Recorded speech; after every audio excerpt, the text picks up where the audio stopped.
So let's talk about hope. Hope is the ability to see the light at the end of the tunnel, no matter how long the tunnel is. That to me is what I think of when I think of hope. It's this really wonderful muscle that if you have it, you can pull yourself through anything. And in the workplace, we're faced with a lot of trials, a lot of challenges, a lot of tough moments that can wear us out, wear us down, and it would be easy just to throw the towel in. But hope gets us through those.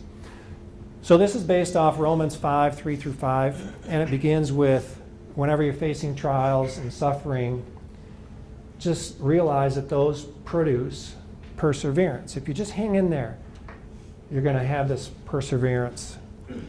And perseverance produces character, and character produces hope.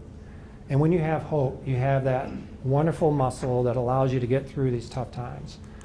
But I believe this only happens when you have the right attitude. You are willing to allow this to happen.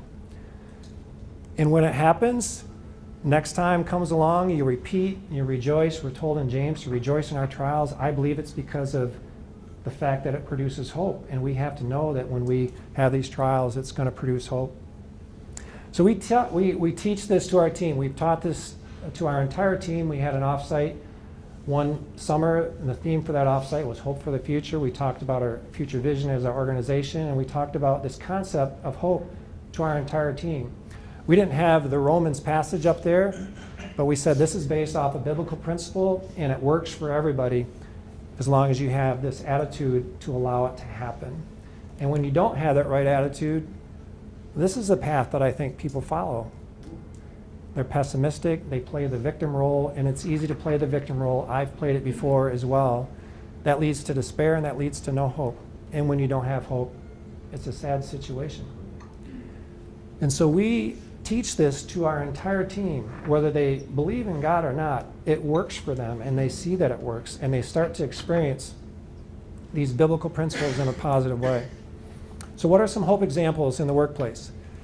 Well, one would be reminding people of the why during difficult times. You have a team that's facing a tough project, a tough time. Maybe there's some personnel issues going on, and you're working through this, and you may not even know what the solution is going to be on the back end, but you remind people, we're doing this for this reason on the back end. We believe we're going to be stronger and better on the back end. It's not giving up when the going gets tough. That's just hanging in there during the tough times. Encouraging those around you when they are down. If you have a strong hope muscle and there's others around you that are struggling, you can be their encourager along that path of development from their trials down to their developing hope.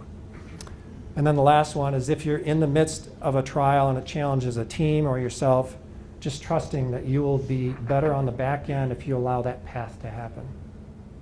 So that's hope. That's how we teach it in our organization. That's how we encourage it to exist within our organization.